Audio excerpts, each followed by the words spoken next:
Jer si milostivi čovekoljubi Bog i tebi slavu uznosimo, Otcu i Sinu i Svetome Duhu, sada i u vekove vekova. In a world of shadows and secrets untold, where primeval stories make the brave go cold, mighty gods are high and realms below, whispers of legends that shape each soul.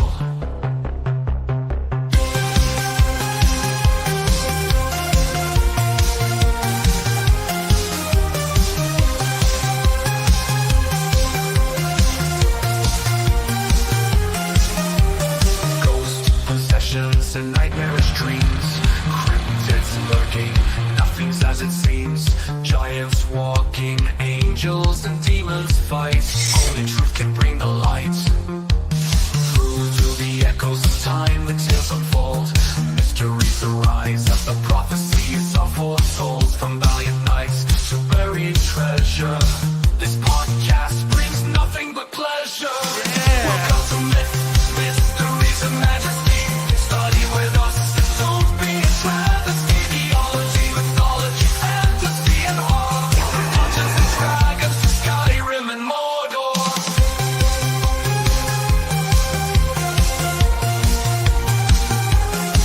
And Mordor, the powers haunt the evening in gothic castles where they're screaming. Wizards cast spells in their towers tonight, exploiting enigmas hidden from our sight. Archaeologists make excavations deep of the ancient tombs where pharaohs sleep. In the dust of ages we chronicles keep, storytelling's power of monsters that creep. Mysteries and majesty is the place for you to learn about this haunted space. From scholarship to manuscripts of old, unlock the secrets of wisdom and gold.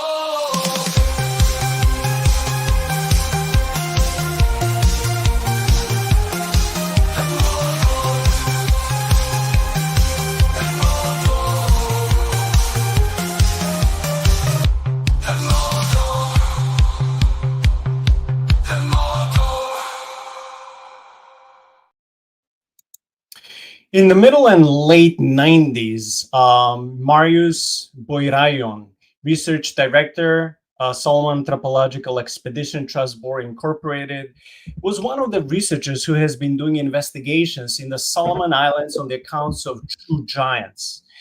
Australian native Marius lived and worked in the Solomons as a helicopter pilot and engineer, ended up marrying a Solomon Islander.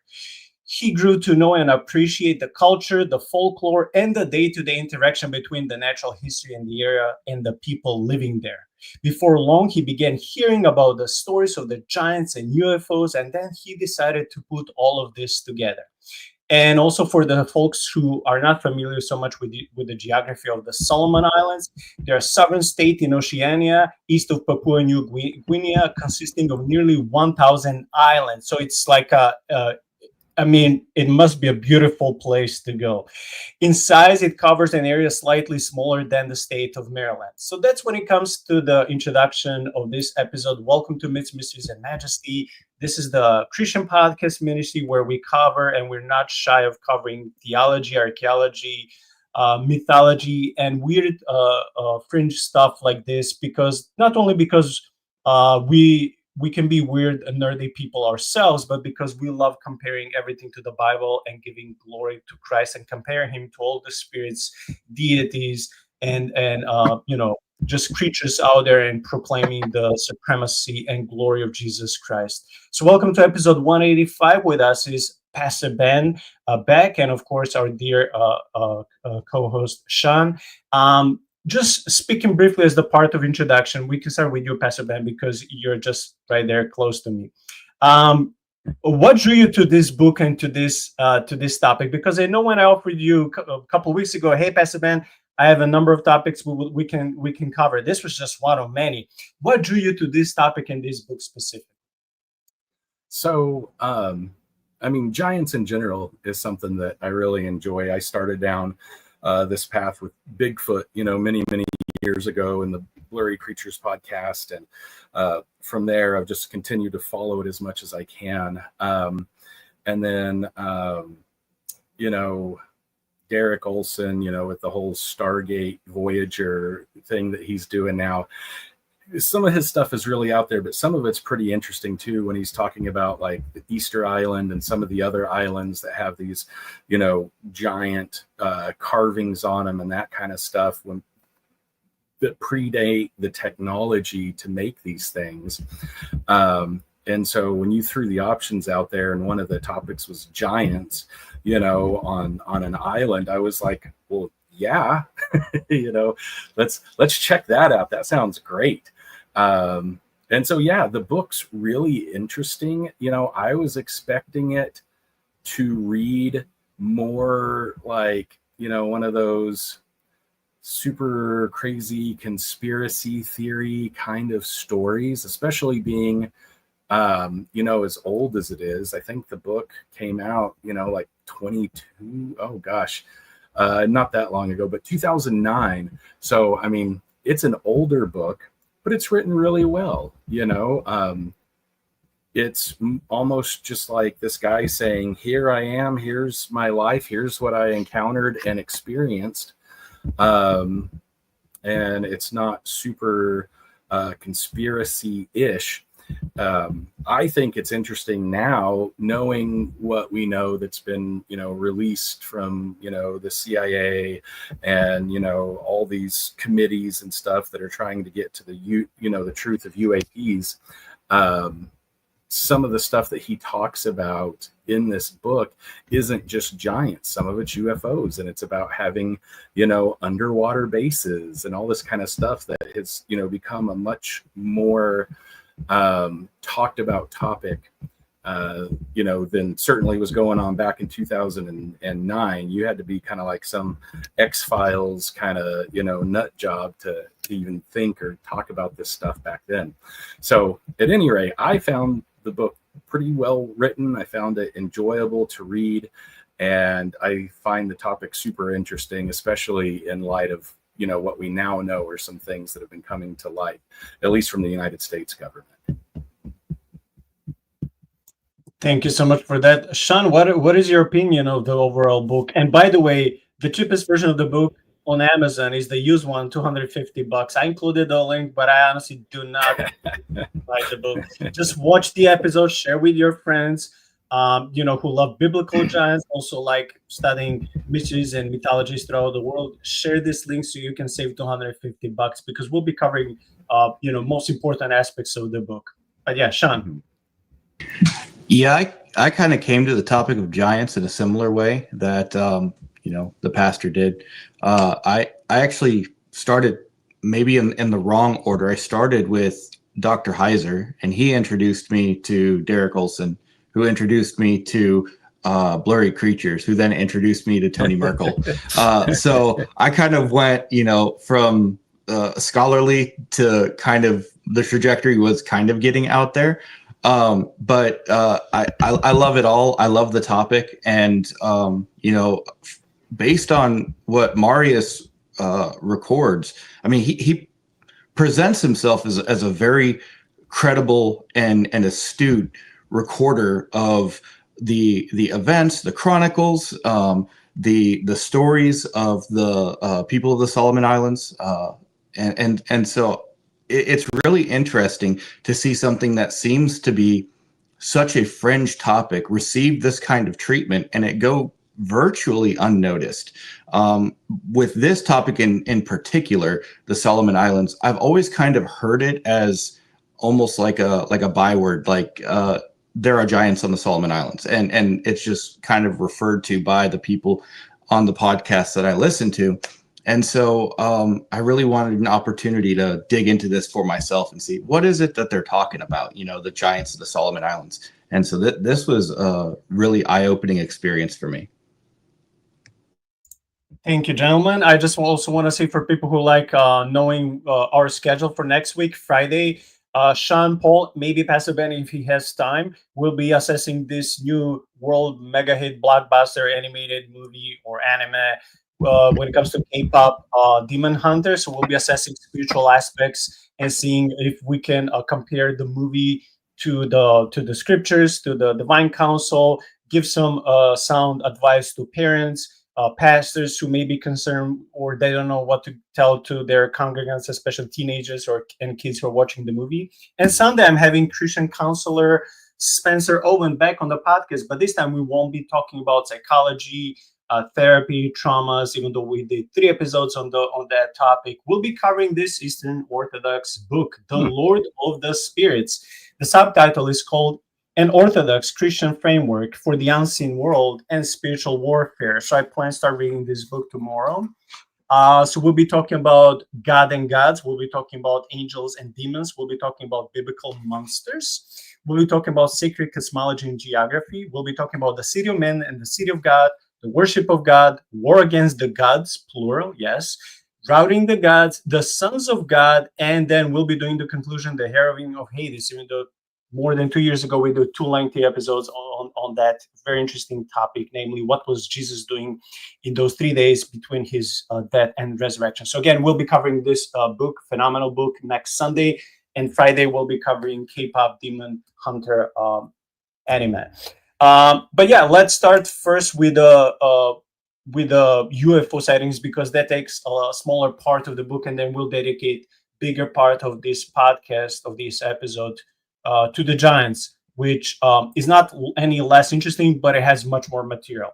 So I call the first section of this episode Dragon Snake / Diamond Snakes, because this is how the natives for centuries would call UFOs. They didn't know about the phrase UFOs, but when Marius visited them, he told them about it, and then he connected the dots, and he was like, oh, they're having UFO sightings just like pretty much every other country in the world has. So let's start dissecting about this. We'll be reading a little bit and then pausing to comment as always. He was saying that, and some of them he even witnessed over and over again, especially in the nighttime. He says that a very bright, luminous white object would be flying over the water. It was about 60 feet round and appeared to make no noise.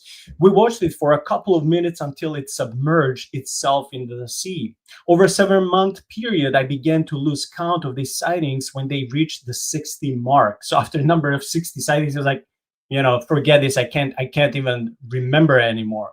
I made my way over to the 2 local chiefs and respectfully introduced myself. As we were talking, I brought up the topic of the dragon snake, a term given by a foreign Chinaman who moved there during the 1930s. So he was the one who baptized that word dragon snake, because for him, UFOs look like spiritual snakes, and we know snakes that are associated with the big serpent, with the devil, and with serpents, meaning devils or demons, plural.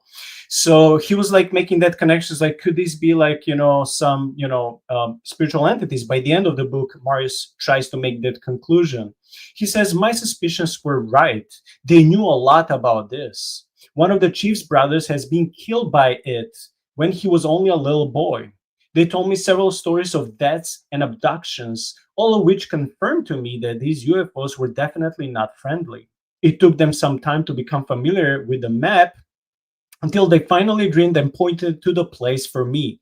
It is an unnamed mountain that makes up a part of the mountain range of which further south Mountain Popori is a part of. This unnamed mountain, which for convenience sake, I did eventually name Mount Dragon, as the crow flies about 8 kilometers inland. They told me there was a big waterfall high up in the mountain, and beneath it was a lake, which the waterfall fell into. Inside the lake was where the dragon snake lived. A further study of this mountain revealed that there is a small lake in the mountain that is the beginning of a river. And I'm almost, coming with the end of this. Well, not the whole segment, but the first story. There was a book in the Solomon Islands Cultural Museum with UFO pictures in it. 15 pages of hand-drawn, detailed sketches of aliens, just like the ones we are all used to seeing on TV. An islander has compiled a short collection for the museum from different eyewitness accounts of these strange-looking creatures. Okay, I'll stop here. So basically, 100 years ago in the 1930s, a foreigner of Chinese origin, moves on the Solomon Islands, and he's the one who gives the name of the dragon snake to the UFOs. Many years later, decades and decades later, Marius goes there just to visit the place, falls in love with a local woman, marries, and then he stays there. And he's visiting all the time. He's from Australia. It doesn't take him that long time to visit this place, the Solomon Islands. And as he's talking with locals, they start sharing a gazillion stories about the UFOs, and later we'll find out about dragons. And they almost always mention these stories of a big body of water where these supposed dragon snakes who are illuminating, they submerge, disappear, and later reappear. So I'll stop here. What are your impressions so far? And we can always go with Pastor Ben with you. Okay. My impression at this point was that it sounds fairly credible. He's saying that he's, he himself saw something that his friend, I think his name was Joshua, pointed and said, hey, look at that. That's the dragon snake. And he turned and he saw it. And then later he gets to, eat with some of these, tribal chiefs and talk to them about it. And they said, oh, yeah, we know all about that. We know the history of it. And he ends up asking them, do you know where it lives? And they tell him. So he's going from his firsthand experience, asking other people their firsthand experience of it.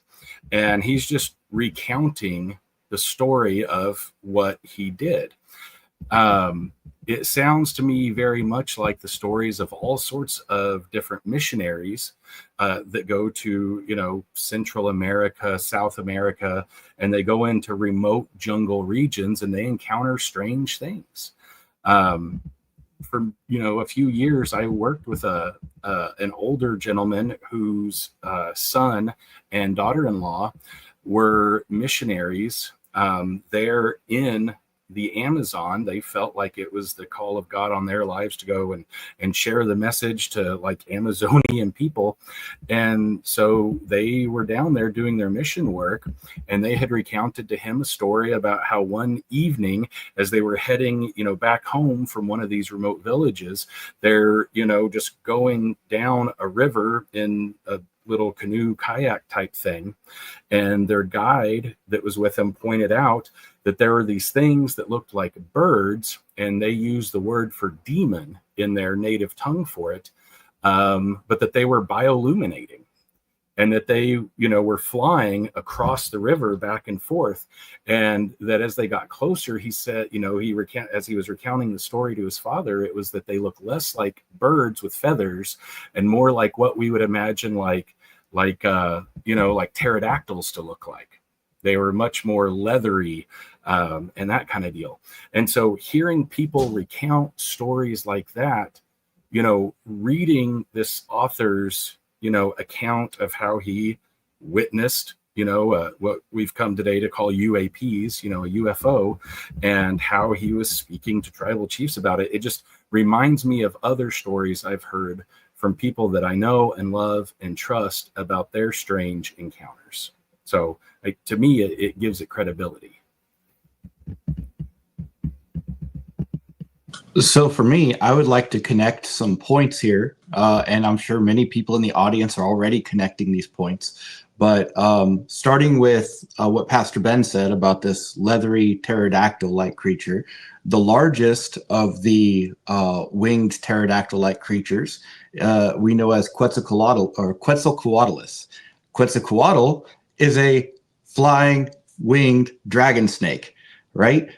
So, and this thing was like what you would assume would be like a deity or like a god over the Mexican American peoples. All right. So they have this idea of this flying thing in the sky that is a deity. Then you go to, India, and you see these reliefs of this battle in the heavens between these deities. All right. And then you go to modern times when you had what was it, some retired director that was giving a disclosure on what we know about these things, and they said, yeah, we see these things and we call them gods. Like, okay. And then you talk to the people of the Solomon Islands, and this Chinese person who came called them the dragon snake. Well, the dragon in Eastern Asian culture is at least semi-divine. So you are connecting these things with divinity everywhere you go. And it's not just because they inhabit the heaven. It can't be, because nobody is bowing to birds. Well, there might be some people bowing to birds, but most people aren't bowing to birds, right? No, people aren't bowing down to bats. So what is it about these things that across the entire human experience, they say, oh yeah, those are the gods. And they do pretty bad things to us. Like, that's just the pan-human experience. So I just wanted to take a moment to connect those dots for us, to show that this actually fits very well within our understanding of how this UFO phenomenon works. Yeah, and as you guys were talking, my mind immediately went to the Old Testament and seraphim. I'm like, okay, well, if Satan was a fallen cherub, but also in a way seraph, because he represents serpent, and seraphim plural are serpents. Who knows if besides, Satan, some seraphim also fell. I'm not saying they did, but I'm saying, what if some serpentine-like spiritual creatures also fell and rebelled, and then no wonder they represent themselves throughout different cultures, continents, and mythologies as, they're portraying their true shape, but they're not revealing their true identity necessarily. But they're usually not good omens. Usually people are not so happy when they see them. So if we connect the dots, even outside the biblical accounts, we can already connect and come up to the conclusion, like, these may be semi-divine beings, but these are not coming to bless people. These are not coming to set people free like Jesus. These are coming to oppress, enslave, and deceive people, because these entities serve one master, the big serpent. But let's continue. And just because, and as we said at the beginning of this video, the Solomon Islands has almost 1,000 small islands. So there are some of these that we'll be talking and mentioning tonight. In Malaita, one of them, just before we reached the waterfall, we found the most unusual snowy white crystal formations growing by the banks of the creek. Beyond that was where we stood at the top of the waterfall and looked down upon the lake below, which is approximately half the size of a football field. The man with me said that this was the place where the flying diamond snake's home was. So they were called, some parts of the Solomon Islands, dragon snakes. On the other parts, they were called diamond snakes. But these are the same UFOs that the locals were witnessing for centuries. There was a passage from where the diamond snake went in and out of the mountains. Just after 9 p.m., we saw the light from the UFO's sphere about halfway down the mountainside on the opposite side of the passage. Then watched it fly in a northwesterly direction towards us at an estimated 20-30 miles an hour. It was exactly the same type of UFO that I had been seeing in Guadalcanal, which was the previous story, but we have to skip for the sake of time. So we're just covering the most interesting parts of the book. The following story is that the ship arrived in another island in this called Auki town. The chief told me heaps about these diamond snakes and how they had been flying in the area for as long as living memory served, and were regularly seen flying around. He and other villagers told me that they had also been seen flying into the side of some jungle mountain ranges to the west. Between the intermittent rain showers at nearly 9 p.m., the lake's surface began to glow, and a UFO flew vertically out to the approximate height of 50 meters, then silently traveled north around the mountainside. The boys were freaking out. Then, unexpectedly, at about 10:15 p.m., another one flew out of the lake, though this one went in a westerly direction and disappeared out of sight behind another mountain range. The locals confirmed something I already knew, that there was another diamond snake subterranean entrance in among the coral by the sea, directly east from where we were, and that there were also some other UFO subterranean entrances in the mountains. They also believe that the UFO reef entrance in the east was subterraneanly connected to the UFO lake entrance in the west. I'll stop here because we have more stories. Okay, so as the Solomon Islands, as he's visiting, as Marius is visiting several locations throughout this whole, Thousand Island place location that is, like we said, the size of, United States state of Maryland. As he's visiting, he's meeting with different tribes and with different types of, people and their chiefs and, just regular locals. And they tell him similar stories, but they may be calling these entities in a different way. And what he's observing is that some of these UFOs keep coming out of the water. Some of them, when they fly, they suddenly disappear.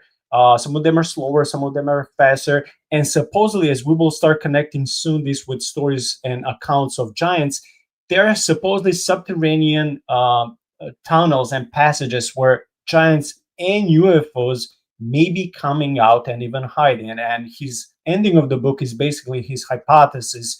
How could this be working, even though he doesn't have evidence? He didn't go there. So I'll stop here if we can maybe analyze these two short stories of the UFOs coming out of the lake and the potential, the possibility of these subterranean entrances.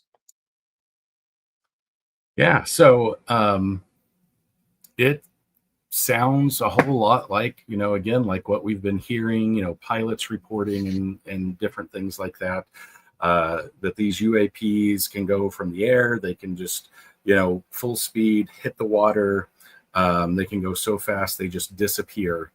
And so I would say, based on other eyewitness evidence, that it sounds, fairly credible. Again, given the fact that this stuff came out prior, to everything that we've been hearing in the news and the media lately on these topics.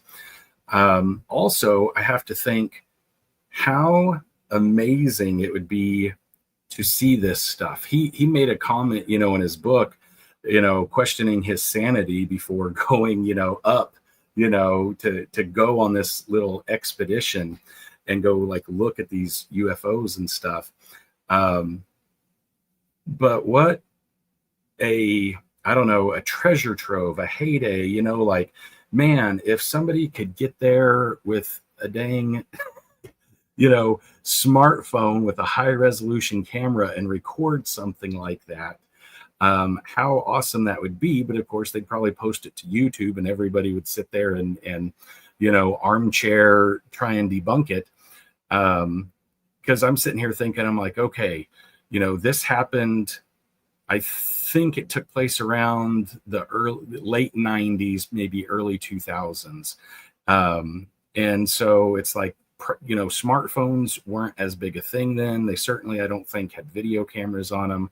And so unless he was to try and hike up there with a whole bunch of video equipment, there wouldn't have been a good way for him to get more credible evidence than what he was, able to get.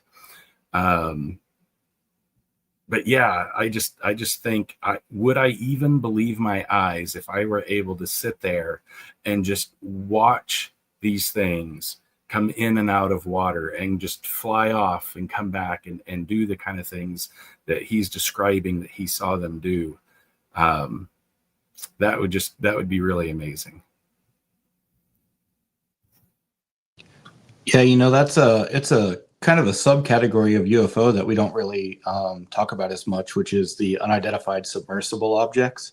And, I think almost every Air Force base has stories of, they're going right from the sky into the pond or the lake or whatever body of water is next to them. They don't even break the surface of the water. There's no splash. They just go right under the water. Not sure how that works, but to your point, Pastor Ben, if I were to see something like that on YouTube, I would just assume it's AI. Either it's clever editing or it's AI. I really, we're to the point now where you really can't believe anything you see online, which is sad because that really affects the people who are out there trying to gather data for this, because now you're going to approach every piece of data with suspicion because, this could have been fake. Now, of course, the people who actually are able to comb through that, I'm sure that they can see what's real and what's not, based on the coding of the image or the video. But for the rest of us, lay armchair researchers, we have no way of knowing. So you almost just have to take everything with just a grain of salt. Thanks. I decided to share the screen because I found this when I was Googling. It's on historynavy.mil /research/library/whatever. It's a long link. But I found here some old footage from a PDF publicly available ebook. And I found these images. And of course, they're coming from decades ago, so they can be of the highest quality. But I decided still to share. So because some people like me, they enjoy seeing something while they're listening a story or teaching about the same topic. So it helps with visualization. Okay, the next story says that some few hundred years ago, locals from a coastal Cuayo village in central East Malaita often witnessed this ball of light would be flying over nearly every part of Malaita.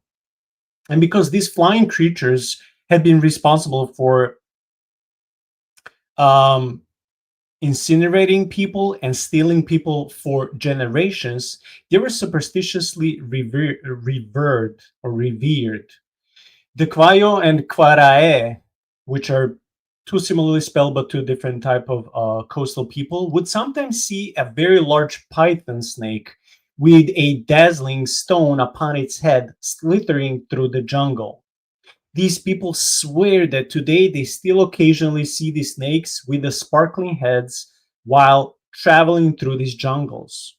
Because of the similar brightness of the flying creatures, which are UFOs, and the diamond-shaped stone glowing upon their heads of these snakes, the Malaitan people in recent decades have called these flying balls of light diamond snakes.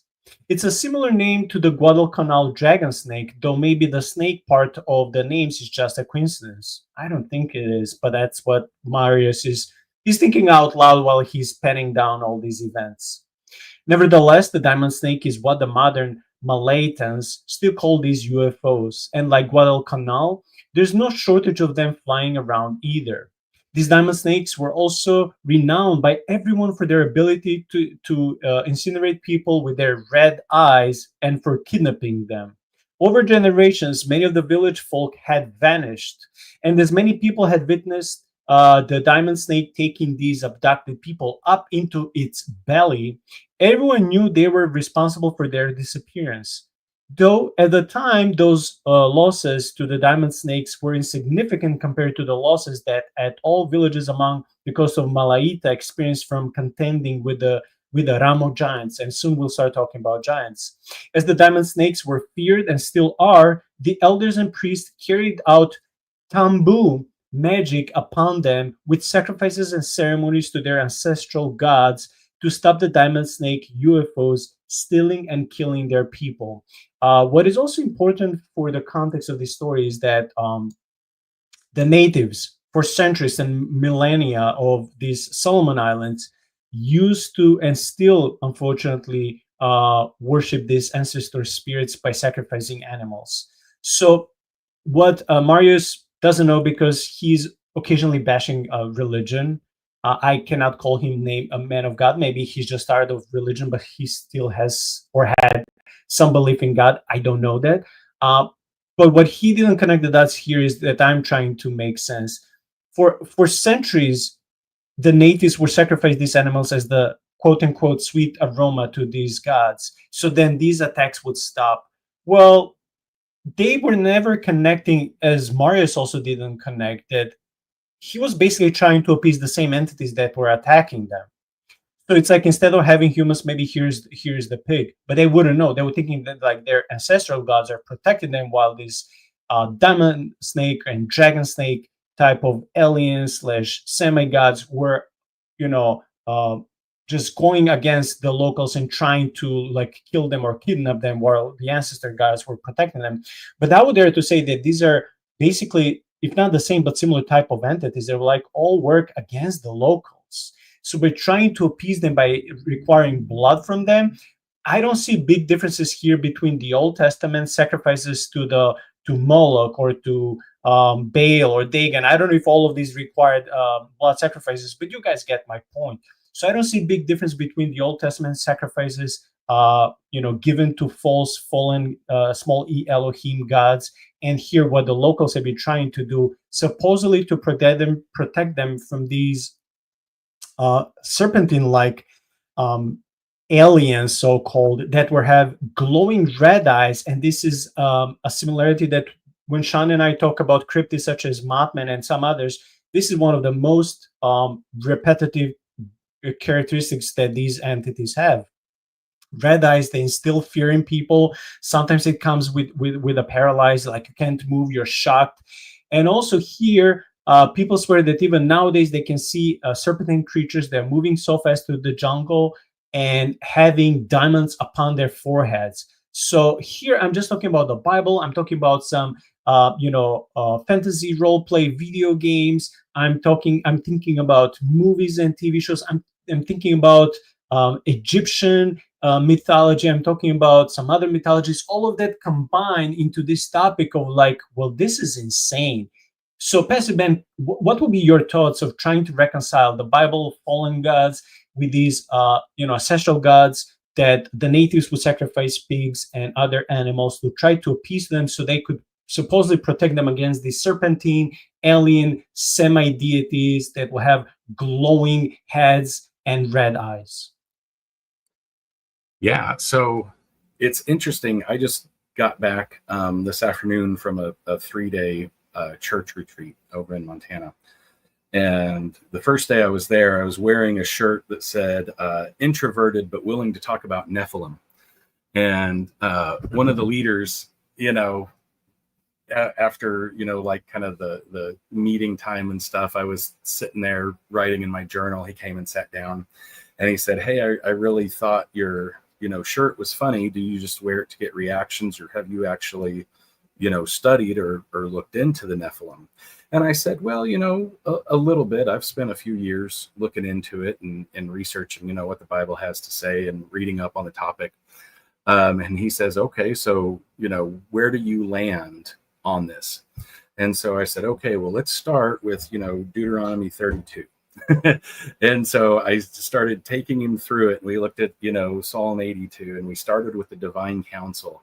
And I took it, from there, to Babel and, to God, spreading out, the dispersion and setting, spirits over, the different things that created different cultures and different languages, and how the people started to worship them as gods, and how, when we see, people like Goliath in the Bible, who were Nephilim or Nephilim, that it says that they were giant. Now, okay, according, back then to those days, you could have been 6 foot tall and been considered a giant, but you wouldn't carry around, a spear the size of a weaver's beam. Like there's all this stuff that's right there in front of us in the Bible saying that there is more going on than what our experience of the world is, that there is, or was, and, still behind the scenes in this cosmic kind of battle taking place. And then, we're on this side of it, looking back at it all through the lens of Jesus and what he did on the cross for us, but then beginning to understand how it actually affects all of creation and all of the cosmos, and how his redemptive work wasn't just for us, but it was also for everything. And so I just kind of laid it out for him as easily and as simply as I could. And I think that this just goes to show yet again the concept of, here are people in an isolated remote island. They have their own form of, deities. They have their own form of protector. And when you look at the cultures and the nations that were around the nation of Israel, back in biblical times, they looked at a lot of their Nephilim type leaders as being men of renown. When they write about them, they write about how long they lived and how great in battle they were, and all this kind of stuff. Well, then the Bible's written as a polemic against that. And it's no, these things were like, these terrible, unholy half-breed things, that should not be looked up to and should not be worshipped, and should not, you shouldn't be sacrificing your children, to Chemosh, the detestable, and all these kind of things. So when I hear stories like this of how, these people were worshiping and what they were encountering, I think it fits. I think it literally fits in with everything else that the Bible tells us about what was going on, in the ancient Near East at the time. So again, to me, that gives the stories more credibility. Yeah, it's interesting that with all cultures, it seems like the act of sacrificial worship isn't optional. Like every culture, regardless of where they're from, participates in it. One thing that I wanted to say that's kind of interesting is that when you look at these serpents that have glowing red eyes and this crystal on top of their head, the eyes are photoreceptors, and so the inverse of that would be that they are that light is coming from them, and so that's the glowing red eyes. The interesting thing about reptiles is that in the space between their eyes, particularly on top of the skull, they have an organ structure called the parietal eye, which is a very it's a very rudimentary eye that is photoreceptive. And so if we're following that same logic, and you have this thing that is emitting light from what's supposed to be receiving it, the place on top of a snake's head would have some sort of, if it was emitting light, would have some sort of structure, maybe even a crystalline structure. So I'm not really sure what direction this entity is going with this and why it's manifesting itself that way. But it does make sense if you say, well, that which is receiving photon light is now emitting it, then yes, there would be this crystalline structure on the top of the head that would be emitting light. So that's just one of those weird nerdy facts that I know, that bringing it to this, it's like, actually, that makes sense.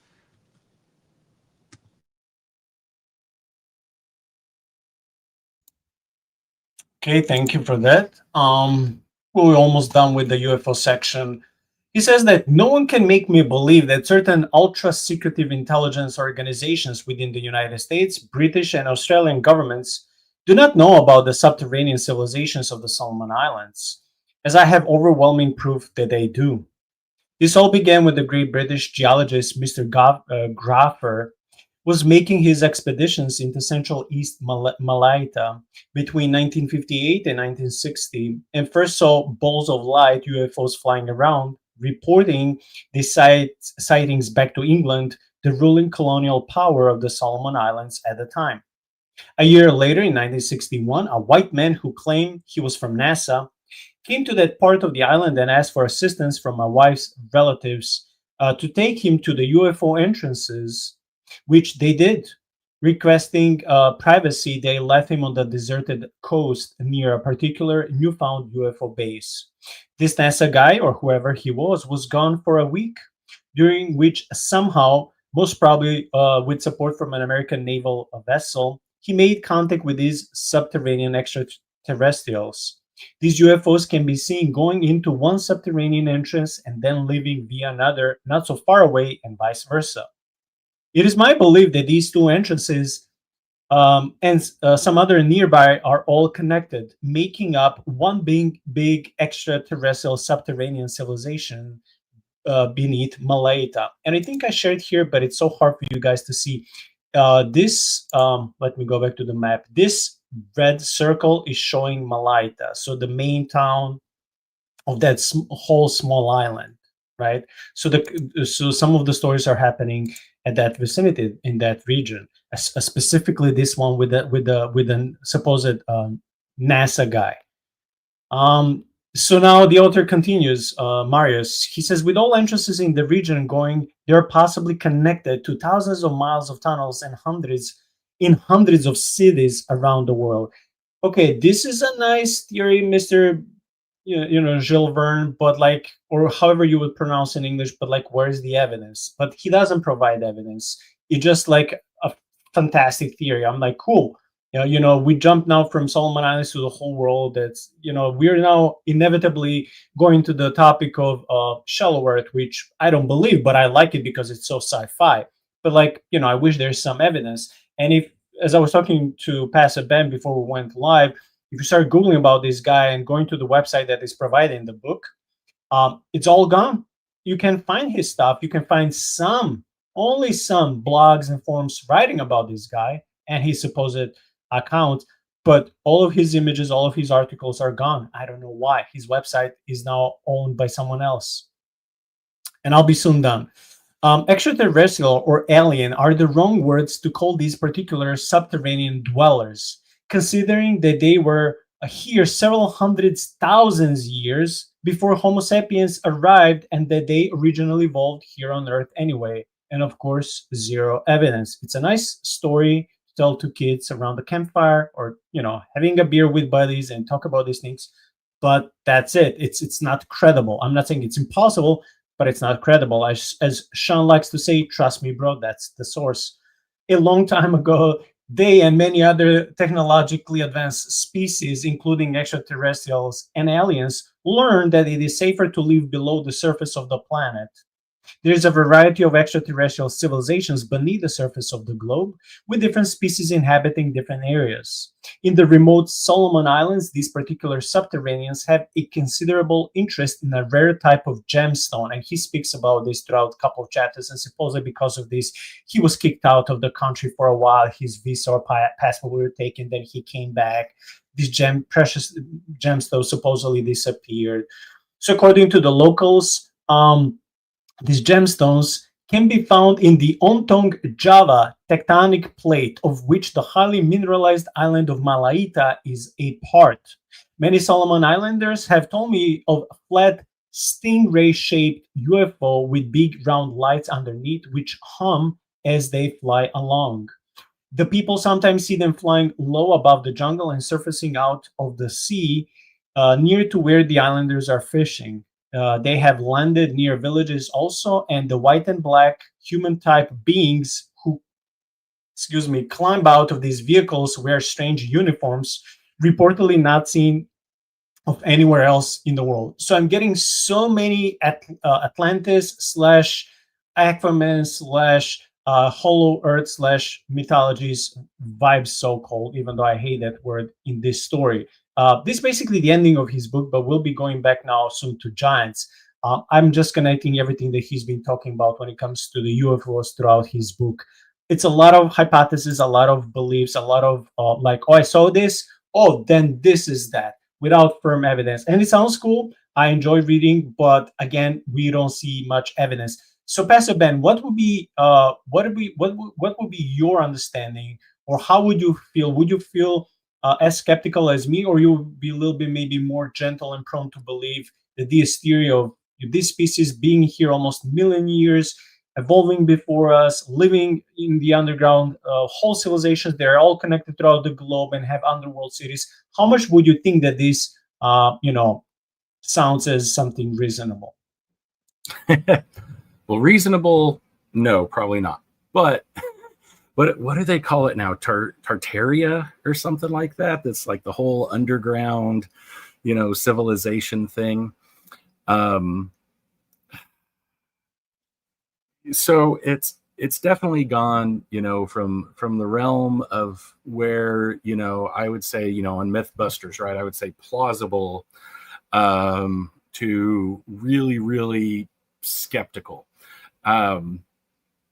One of the things that I like about the author's writing style is the very thing that frustrates us doing a podcast like this, is because you can't verify any of the stuff he says. There's no external links. There's not, any data that we can pull from anywhere else to look at to say, oh yeah, this could be true. Here's what other people, have said or have seen or witnessed, or, here's this other person that he's quoting, or, that kind of thing. It's literally just him kind of sharing his story. And when it comes to that, because it's so old, there isn't a lot that exists to go back to. I know Shaun had mentioned using, the internet cache, program.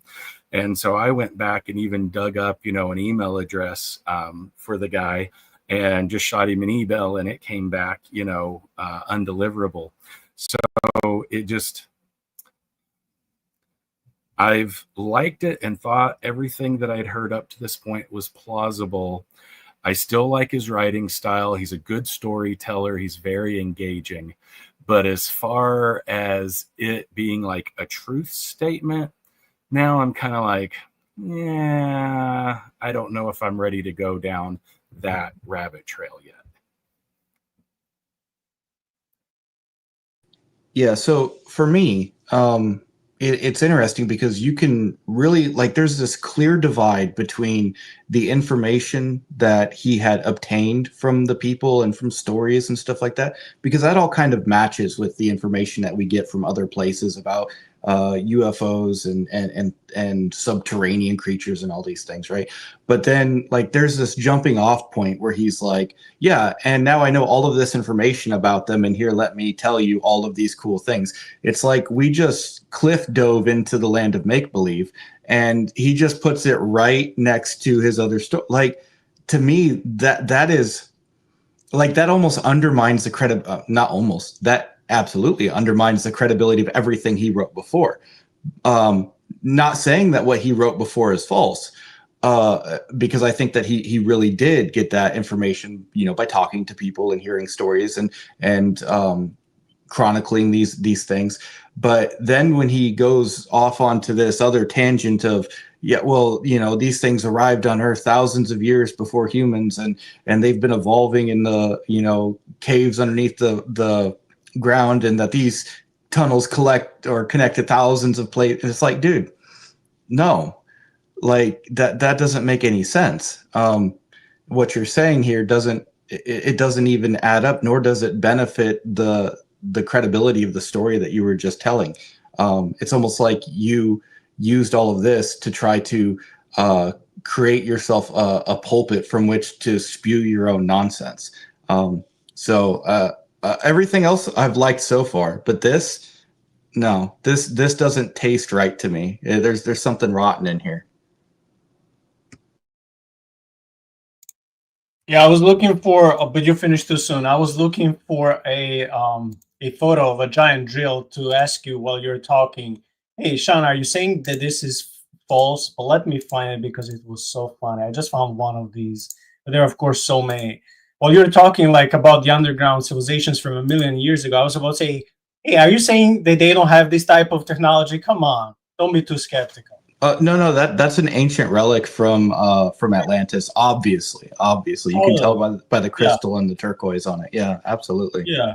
Yeah. I think this was also used in Stargate SG. I think we should go and rewatch those TV shows because they're telling us the truth, what is happening out there. But yeah, I think we can now switch to the giant section, right? The giants have vast cave systems running within most of the mountains of this 200+ kilometer tropical jungle island. Some of the Guadalcanal giants live organized lifestyles with social structures, and I have come across many Guadalcanal people who believe they can go from east to west through their cave systems without seeing the light of day. And many believe that their population number is the thousands. The Guadalcanal Islanders also believe that there is a huge city of them living inside or underneath the big mountains of the island. You can ask virtually anyone from Guadalcanal, and for that matter, the Solomon Islands, in any of their recent ancestors or themselves have had past exchanges with these giants, and one finds a very positive response, with many tales supporting their existence. To my understanding, there are 3 different species of these giants. The larger and more commonly seen ones are over 10 feet tall, and that's probably from the photo that we see. Let me see if I can find it again. The sketch, actually, not a photo, that was presented on this website, cryptids.fandom.com/wiki Solomon Island giants. So this will be the sketch of suppose one of those giants, right? throughout his book, he's saying that sometimes natives will tell him that these giants will be even 15 feet tall, 15 foot tall. So he's mentioning currently, some sizes like 10 foot, but throughout the book, he also goes up to 15. So he says these will be the larger ones, but I have come across numerous island accounts with evidence that support that they do grow much taller than that. These giants have long black, brown, or reddish hair, so some of these are from Scottish origin, I would assume, or a mixture. And when they want to have a good look at you, they pull it aside from their face with one hand. They have a protruding double eyebrow, bulging red eyeballs, a flat nose, wide-gapped mouth, and an unmistakable odor, which the coastal people would once use as a sign of their presence depending on the wind. I wonder, how do they mate? How do they find women? Well, because they abduct females, something we saw from Genesis 6, but we're about to touch on that soon. From the large hairy type, they range down in size with reducing amount of body hair. The smaller version, although bigger than a normal human being, is like a wild man living in the jungle. This is the way the Guadalcanal people describe them. These Guadalcanal people and many other Solomon Islanders know the story of Mango, the girl who was kidnapped. And I'll stop here because this is just the beginning of the Guadalcanal and in general Solomon Islands giants. So as we heard, there are different types. Supposedly the tallest one come from 10 to 15 foot when it comes to their height. And again, supposedly just like UFOs, they live in this huge underground city, which no one has seen, but the locals believe. So the author of the book, Marius, is reporting that, hopefully being faithful. Then he's saying it's not just the height that makes difference between these three types of giants, it's also their look. The smaller one basically look like you're like wild man. My mind immediately goes to He'll Have Eyes, Wrong Turn, and those type of movies. And as we will also later cover a story of one young boy who was of giant origin, sold out as a slave to the Americas. He wasn't. People didn't see him as a giant because he was still young and he didn't look that much like giantish. He looked a little bit wild, but he didn't look that much different than us. So we can see that these three types of giants, they do differ in smell, in look, in height, in body hair, all these different types that could be, and details that could be helpful when it comes to trying to make a difference what type of species they're coming from. So before we cover how they find mates, I was joking with that part, but now we're coming to the serious sad story of this girl Mango. I just want to ask for any brief comments, Pastor Ben and Shaun, so far when it comes to giants and these different types of giants. So, I mean, it sounds honestly a lot like, a Bigfoot, or maybe even, like a Yowie. It stinks, it's hairy, it is hominid, bipedal. All of that kind of lines up with, all the different continents seem to have some kind of a hairy ape man, Yeti, folklore or mythology. And it lines up pretty well with that. The fact that he goes as far as to say some of them have red hair, that's kind of the modern thought, with Nephilim right now is that they, were typically redheads, 6 fingers, 6 toes, that kind of thing. Over 10 feet is pretty big. It just is. You get to a certain point where when you want to, start to look at it biologically, if it is structured like the human body, you get to certain sizes where the structure of the human body cannot maintain that kind of height. Legs and the knees and the way the ligaments and the muscles, work won't hold you up anymore when you get that big. So if they did exist or do exist, and if they are larger than 10 feet, I think their musculature, would have to be different from ours. 15 feet, I mean, that's that's a big old boy. That's like walking up to your house and he can just, push himself up and run across your roof kind of big. So I don't know, as much as I like to quote, Fox Mulder from the X-Files, I want to believe, it gets hard given what we know about biology and what we know about science with some of the stuff that he's talking about. The fact that there's civilizations and cultures of these things living underground, and they're raising humans, in like cages so that they can eat them as they get bigger, and, some of this kind of stuff. I'm just like, if all of this was true, if we've, rediscovered this guy's book, and there's such a move right now among the fringe people to go and find this kind of stuff, especially in Peru, why aren't people going here and finding this? When he goes out of his way to say, if you want to know the truth, just come to the Solomon Islands, just come to Guadalcanal and sneak away from your tour guide and start asking the locals. Go to a chief and ask them.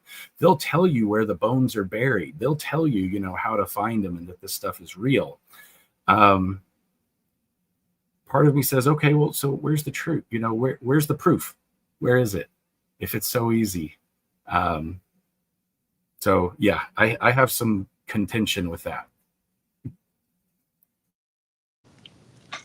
So there's also this, I heard it probably a couple of years ago, this idea of like a square cube theory, where as you get taller, you actually have to like multiply the amount of mass that you have. It's not just like if you're twice as tall, you weigh twice as much. It's more like if you're twice as tall, you're like times that the amount that you grow by itself, and then that's how much mass that you gain. So really, if this, a 15-foot giant isn't really 3 times the size of a man, it's more like 9 times the size of a man. It only height increases 3 times because its mass is so big. So you're looking at something that would be, 1,800 to 2,000 pounds. And so if we can be a little bit humorous here, a little bit, cut up here, the playing off of your idea of it being hard to believe, if these things are supposed to be able to mate with women and they're like 9 times the size of humans, like, I feel bad for you, bro. I'm sorry. Like, homie's got like a bendy straw there. I don't understand. Like, there's help. So no, I'm sorry. I just wanted to make it a little funny, little comic relief. Too bad they don't have Christian mingle for giants, giants mingle, because look, if they have such an advanced technology, they certainly have type of electricity, towers that can support cellular network, and finding each other, like, hey, characteristics, how much you stink, the body odor, how much hair you have, what is your height, what do you prefer, do you like reds, do you like browns, do you like blacks, what type of giants you like. So I'm surprised with that technology and how much advanced they are. They only eat people and pork most of the time. That's the only thing on the menu. They need to fire their chef, and I'm surprised they don't have any dating apps for giants.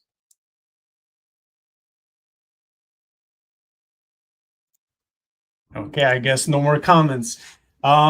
Yeah, so now we're coming to this story of this lady known as Mango. Again, we don't know how much true it is, but it's certainly an interesting one. So it says the Guadalcanal people and many other Solomon Islanders all know the story of Mango, who passed away in the year 2000. So this was few years after he first came on the Solomon Islands. She had been kidnapped by the giants 50 years ago and spent 25 odd years with them. Seriously, do you have even to emphasize that these were odd years? And everyone had given her up for dead until she was found pregnant.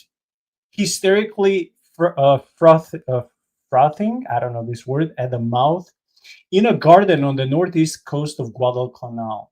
A giant had taken her as a wife. So I'm already seeing, like I said earlier, Genesis 6 narrative, except that it doesn't deal with giants, it deals with the watchers, and that's how the giants or the Nephilim came to be. So if this story has any credibility, basically the giants will be doing what their spiritual forefathers, if I can put it that way, ancestors were doing. So as Bible says, there's nothing new under the sun. But let's continue. When the locals realized who she was, they tried capturing her, but because her skin was as slimy as an eel, they found it difficult to hold her. One of the men had ingenious idea and grabbed some particularly rough leaves, which they used to hold her down and tie her up with vine.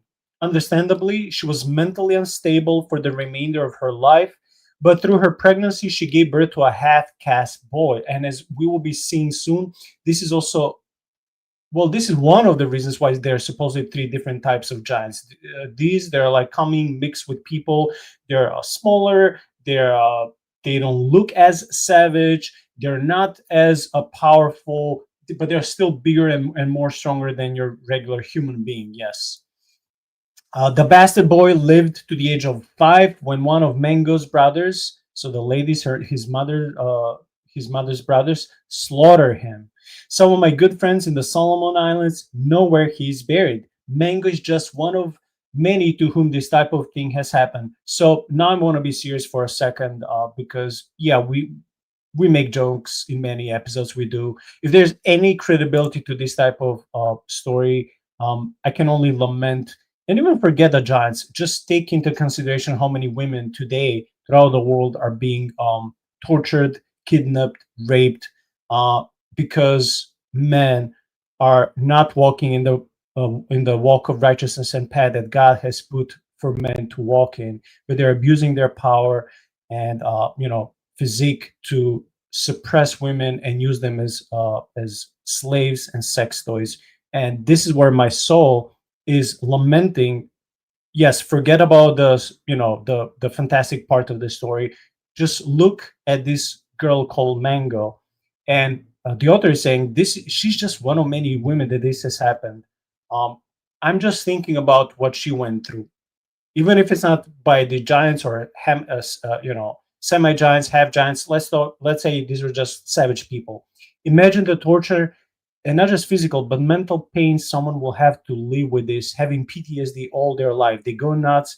They don't want to even live anymore. And then your child, even though it comes through the process that you don't want to come through, it's not natural, it's not normal, it didn't come out of love, then even that child is being killed because your family cannot take the disgrace. And this is happening throughout many cultures in the world when in cultures that are very old-fashioned and very they hold up to the pride, especially the dignity and reputation that families have, where women are put down.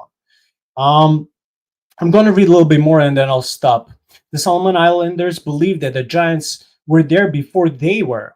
The giants of the Solomon Islands are definitely some sort of surviving species of hominoid that is closely related to Homo sapiens, as scientists tell us that it is genetically impossible for Homo sapiens to breed with apes or monkeys. Still living today on Guadalcanal, and goodness knows where else, are Homo sapien crossbred descendants of the giants. There are numerous handed down folklore and traditional stories in which the giants would once storm villages, grabbing people, ripping limbs off, and eating them right there and then, while all ran in absolute terror. And I'll stop here, and I'll say this: that this story, this last sentence, reminds me of some other accounts where giants, and you guys may know this. Is this in the book of the besides Enoch one? What is the other book that talks about the giants in the Nephilim? I forgot. Is it Giant War? It's not Giant Wars. I forgot. Book of the Giants? Yes, Book of the Giants. Could have been in the Book of the Giants. Giants are described as cannibalistic, eating people, eating their flesh, and just devouring everything that existed. Animals, people, just turning completely insane and bloodthirsty. That could be supposedly one of the reasons why the flood came, not just because of the unnatural sexual process. So this story of many people being abducted, torn up their limbs, and eaten up, still, well, they're dying, they're screaming. Some of them may die instantly if they're lucky. I see similar things in those books. Yes, they're not part of the Bible, but these are parts of the Jewish folklore and beliefs.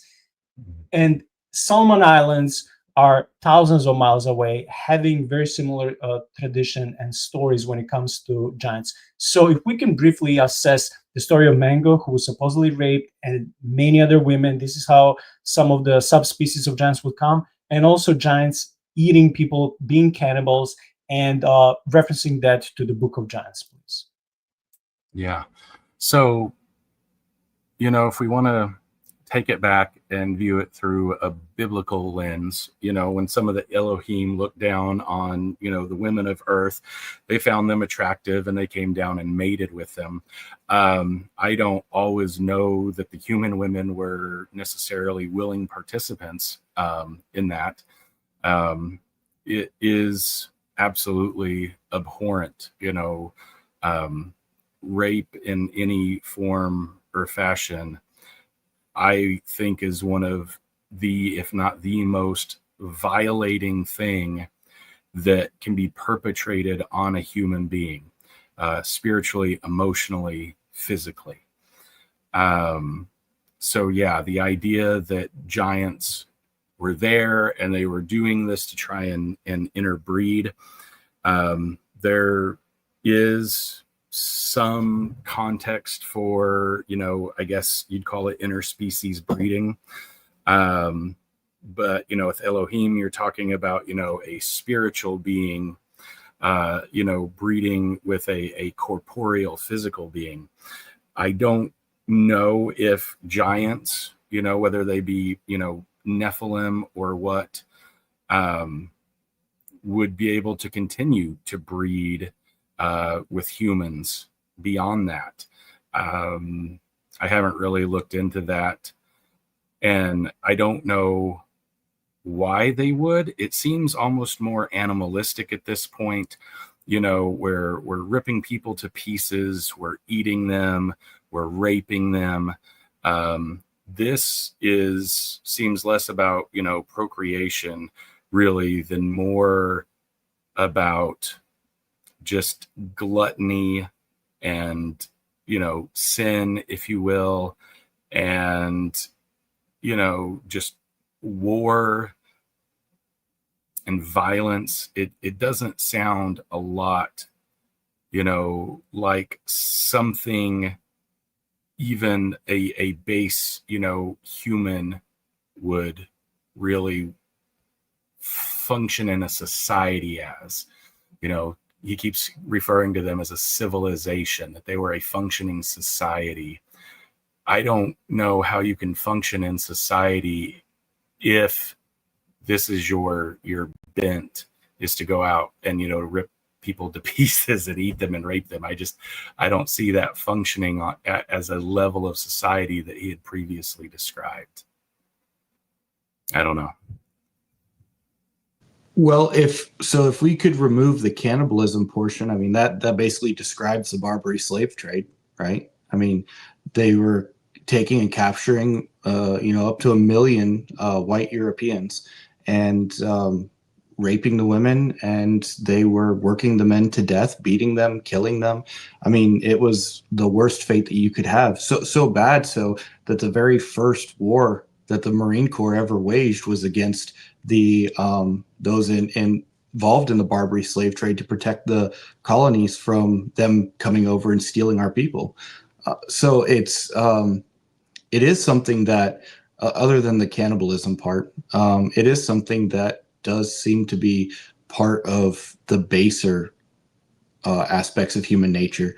And of course, those people who lived on the Barbary coast, they would say that they had civilization, even though, we would say that they were God-hating. But yeah, they would claim to have some semblance of civilization. As for the, the terrible things of taking and raping women for the purpose of procreation, obviously God tells us in the law that the penalty for that is death, right? So in God's design, if somebody is going to be operating like that, they ought to be killed for it. There's no room for something like that. as far as giants being able to breed, this this story here has so much crossover with the stories from Ireland and from Northern Europe, especially like when you think about the Jotuns and the Fomorians of Ireland. So the Jotuns of Europe and the Fomorians of Ireland, the people who were there first, and then the humans got there. And in both cases, you had stories of half-breeds. So I think that, the pan-human experience is that it's possible that these types of creatures are breeding with our women to create half-breeds. As awful as it is to think about, it does seem to have some sort of credence given from other myths from around the world that were separated, obviously, by multiple seas and sometimes even continents from these people. So take that for what it's worth. It seems to be something that's more prevalent than just happening here on the Solomon Islands. Yeah, something that it made me think of, Nico, as you were reading that and kind of telling the story, even if we look at like the story of Jack and the Beanstalk, it's been turned into such a children's tale. But if you look at the original fairy tale of it, fee fi fo fum, I smell the blood of an Englishman. It's about a giant who eats people. If you trespass into his domain, that's what he subsists off of. He eats human beings. And so it reminded me a little bit of that even. And thinking, like, gosh, how terrible, this would be to live and eat human flesh. But there are other stories that have been passed down from other cultures on other continents that say the exact same thing, that, giants ate people. That's just how it was. That's how they roll, right? Ezekiel Alebua, a former prime minister and previous Guadalcanal premier, knows of a giant's burial cave in East Guadalcanal that his father took him to when he was a child. Within that cave, there is a perfect 15-foot giant skeleton laid out. Well, I wish you went there and took a photo. So far, we only have a story. Just briefly, you can ask nearly any of the older Solomon Islanders, especially Guadalcanal people, about this particular incident. One night during the 1960s, for some reason I never discovered but can speculate why, the Guadalcanal giants went through Honiara, another town, and smashed the town to pieces. This is a well-known story of recent Guadalcanal giant history. Santa Isabel, a large island to the northwest of Guadalcanal, has big, hairy giants still living in two different areas, yet their island population is far fewer than that of Guadalcanal. Makira, which is in the east of Guadalcanal, has only the small 4-foot, super strong, dwarf-like midget giants. Midget giant. That's such funny terminology. I'm trying to imagine, and I'm coming up to dwarfs in the Tolkien's lore. Which I forgot to mention, and they could be found on Guadalcanal as well. These are another type of undiscovered hominoid race that can be found living in the Solomon Islands. Recently, scientists reported having dug up an undiscovered hominoid midget skeleton in a cave on one of the islands of southern Indonesia. These scientists named this newfound midget hominoid the Hobbit. In 1991 and 1996, there were front pages pictures of these reddish-haired, super strong 4-foot chova chova in the Solomon Star newspaper. The Australian Aboriginals speak of a similar little reddish hairy man that they call the Jungare man. Other cultures around the world, more particularly Indonesia, have reported having the same. Many Solomon Islanders throughout their history have all customarily worshipped the giants. You know what it's funny, but it's also sad. Throughout many cultures, whenever we're dealing with people that were not so much, I'm talking about people now, not cryptids, not giants, not fairies, not nothing. whenever they wouldn't understand something, they would worship immediately because of fear, because of the unknown. So they would worship the ancestors. They would worship these fallen fake deities. They would also worship giants. Like everything they're afraid of, they would like, just I'll worship you, just don't kill me. Malaita also has a rich history with this giant race, or as their people call them, Ramo. The Ramo of Malaita are the same species as the giants of Guadalcanal. Their Ramo was known to use a huge subi, which is a 10 to 15-foot diamond-sharpened timber sword-style weapon. So it's called subi. For centuries, the Malayan Homo sapien warriors have also used a much smaller version of the subi as one of their choices of weapons, although now they are only found as household ornaments. And again, I wish there were photos. These Ramo giants, like the Guadalcanal giants, would once storm Malayan coastal villages with these weapons, sometimes killing dozens of men with one swipe. Again, my mind immediately goes to the Old Testament, where God's spirit would fall on people and just give them this divine ability with one swipe or with one hit to kill dozens of enemies, human enemies, right? But still, this just reminds me of that. But this is the perversion of what God would do, because this is not the power of God. Either side of Cape Esperance are 5 giant caves that I know about, although there are more. Most of these caves have human bones in them, not from burial, but the remains of giants feeding. And again, no photos. There are 2 main things that are irresistible to the giants of the Solomon Islands. Number 1, the smell of seafood cooking on a fire, and the sound of a squealing pig. For some reason, they're drawn to it and have to investigate. I'll stop here because we have a super interesting, I would say very positive story of Luti Mikode, who was of another species of giant, the one that I said that people, when he was sold to the United States, to the Americas, he wouldn't be recognized, that he was not fully human. So that's a very cool, interesting, and a little bit longer story. But I'll stop here. What do you guys think about this subi weapon that will be 10 to 15 foot long? It's almost like, my mind is going to David and Goliath. Also, what do we think about this so-called midget giant that will be 4 foot tall, 4 foot tall, that another species very similar would be found in Indonesia called the hobbit? I'm just thinking, like, so many fantastic tales we've been hearing over the decades and centuries, either through fairy tales or either through, storytellers such as Tolkien and C.S. Lewis. I'm thinking, like, could some of these stories actually have some of the root that will come historically, yet it will be so vague that, you hear about something like this, but it's so unknown to you. And, back then they don't have modern technology. So like, well, I can't investigate. I think take photo. I can't take video of it, but because I heard about it and I have some glimpse in my mind of how it may look like, I'm going to develop a whole story and lore and add on it. But the very skeleton of the stories could be somewhat true. So Pastor Ben, maybe we can again start with you. What would be your thoughts about this?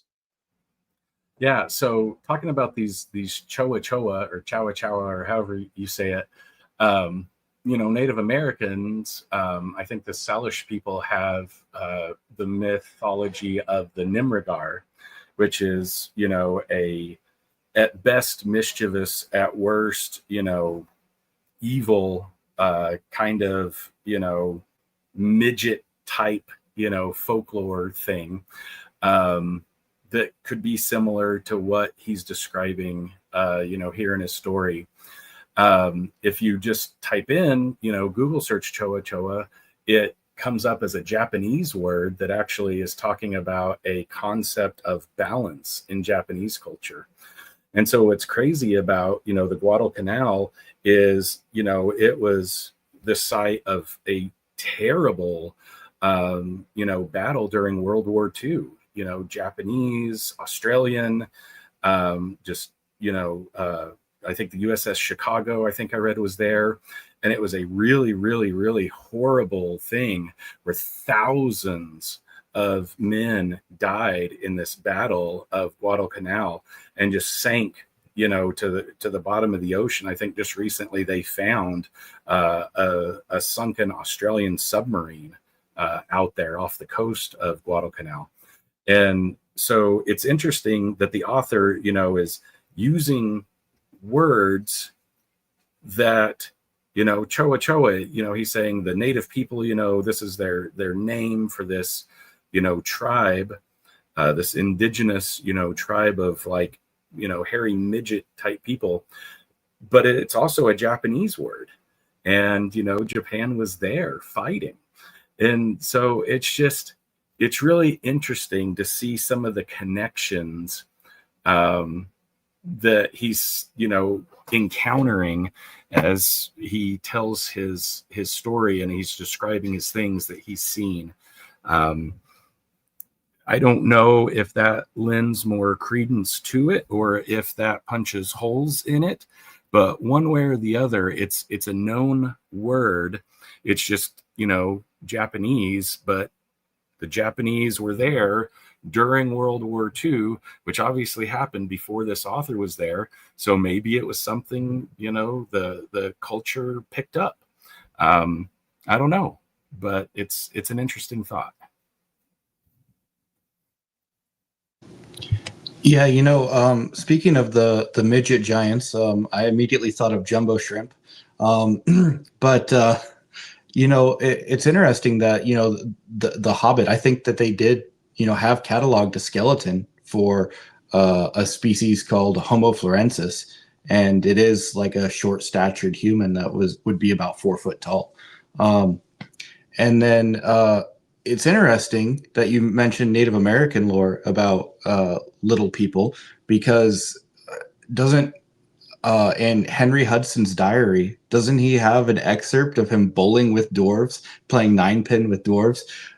So that's an American explorer. Hudson Bay is named after him, and he has that as a journal entry that he played 9-pin with dwarves. So the idea that there were these diminutive human beings, well, maybe however you classify human beings, but hominids that were able to interact with people, even in somewhat recent times. That's plausible. Not only that, but we still have stories of people saying, yeah, there's little people out there. Not that they interact with us at all, but we do have like Native American folklore. We do have indigenous people around the world talking about interacting with these little people. I think it's in Scandinavia. No, it's Iceland, where they actually diverted a highway because of the elves. They were like, no, the elves live here. We can't put a highway through there. So they diverted an entire highway to not go through the elves portion of the forest. So yeah, it's one of those things where it's like, what do you do with that? There's all this evidence that it's not conclusive at all, but it is evidence pointing to, hey, there's something going on here. As far as the giant, did you call it a subi, the giant sword? I definitely think of Goliath, and wasn't it one of Goliath's brothers that the Bible says that he had like a new weapon with him? That's just interesting to me that they have these giant weapons that they were able to use, because you would think something that's going to be that long, like 10 or 12 foot long, it would either become unwieldy or it would be so large it would be like brittle. You would hit somebody and it would snap. So it's just interesting how they're able to create a weapon that would be strong enough to cut through 12 people. Because you imagine a piece of wood, take a 2x4 and hit a dozen people with it in a row. It's going to snap, right? How did they do that? To me, that's really interesting. It brings to mind, if you've ever read or familiar with Brandon Sanderson's books, The Stormlight Archive, there's a weapon in there called shard blades. And that's what they are. They're these enormous, blades. I think I've got, back here on my bookshelf. I can't get it out. It's in a box set. But there's a picture, of it. And yeah, it's 10, 15 feet long, but because it's of supernatural origin, you can wield it. And at the same time, it has a special property where it chops through people, doesn't cut them in half, but it severs their soul from inside of them. And so it just passes through physical objects like they're not even there. And when it hits, living flesh, it actually like kills your soul. So it's really interesting, to hear, a tribal mythology about something that is the same size and supposed to be wielded somewhat like a sword at the same time. Kind of neat.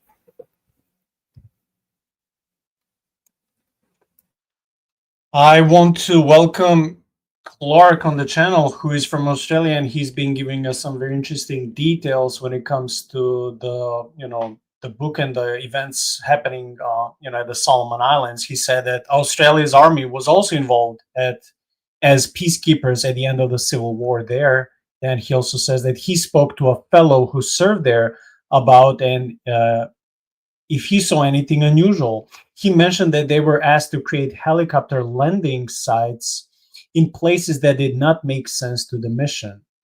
And then he said somebody could have been having a look on this site. So that's very cool, because I'm so glad that, and I don't know if it's coincidence, I can thank God that because the author of the book, Marius, was Australian, and this guy is from Australia. So he knows more than we do, because we can only Google, but he actually, being from there, he also would know local stories that we don't know. So I just want to say I appreciate him coming and commenting. Now we come to probably the coolest story of all when it comes to tonight's podcast. And it's coming from the late 19th century about this special giant boy that was called Luti Mikode. Luti Mikode was born, to my understanding, between the years 1860 and 1870 to a family of giants that lived inside the dense tropical rainforest mountain ranges of central Guadalcanal near Mount Popomanesu. He grew up like every other normal giant boy. This is so funny. When I was reading the book, I think I was laughing. He was growing up like every other normal giant boy. What does it mean? What like, how do you know how giant boys were growing up? What is normal to you compared to like us growing up and giants growing up? I mean, I was laughing. Like he said it like I'm saying, oh, I'm going to do the dishes after the podcast. Like, okay, we all know how to do the dishes. So the way he was saying, oh, he was growing up like every other giant boy. Like, okay, what does that mean? How are they growing up? What will be their costumes? I don't know. I was laughing. Yeah, so supposedly he was having a normal childhood, and he was the youngest member of the family, and at the age of 10 or maybe younger was only a mere 5 to 6 foot tall giant boy. So the family decided that he was the obvious choice among them to go to get a tobacco pipe for his grandma, as he would be less likely to arouse suspicion of his true identity. If the coastal people found out what his true identity was while he was among them, his life would surely be in danger. To make him less suspicious, his family trimmed the hair off his body. Oh, let me add Shaun. He left. Okay, Shaun is back. So to make him less suspicious, the family trimmed the hair off of his body and made him some grass string apparel to wear around his waist so that he would appear more similar to the people of the coast when he arrived. He ate like a horse and stunk to high heaven. This is also one of the most hilarious parts of the whole story. Luti spoke a rough dialect that was similar to some Guadalcanal dialects. And this is the new information that he didn't provide before, namely that giants can not only speak, but they are able to even sometimes, through their broken version of the local languages, even correspond with the locals. So this is very interesting information that I didn't know before. Luti learned much of the Guadalcanal culture and customs and began to understand that these coastal people were not to be treated like pigs to be eaten as his relatives had taught. Instead, he learned that they were actually people with hearts, minds, and feelings like the giants. In a couple of years, he was already 7 foot tall.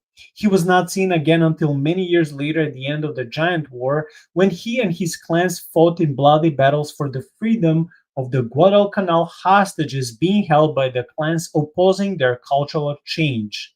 It is known that Luti Mikode eventually distributed some of these tobacco pipes among the giant clans of the island, and later as a symbol of peace to the freed Guadalcanal people. During my travels around Guadalcanal, I found old people who all claimed that their tobacco pipes once belonged to this giant, Luti Mikode. He's well known by the people of Guadalcanal as being the one responsible for educating the giants that coastal people were not to be ever considered again as meat to be eaten, that they were like themselves with hearts, minds, and feelings. This is so funny. The giants that will be considered for us as animals or atrocities, that the giants will tell other giants, hey, people are kind and nice just like we are, because this is what we would tell about them. It was so funny.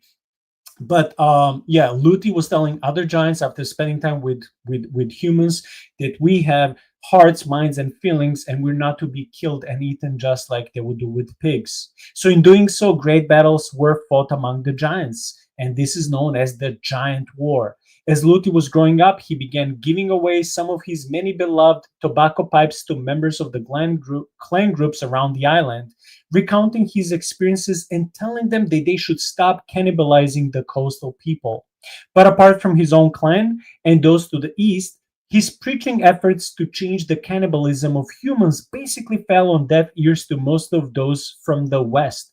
So again, this is like what was happening here between, when the Civil War south and north, but basically they had something similar, if I can even compare that, with east and west. So east giant clans were to stop eating and killing people, but the west wanted to stay cannibalistic and continue eating people. As time went by, the clans of the west had become defiant over the matter of ceasing to occasionally eat the coastal people. Around 1910, a rift had formed between both sections of the giant clans of the island.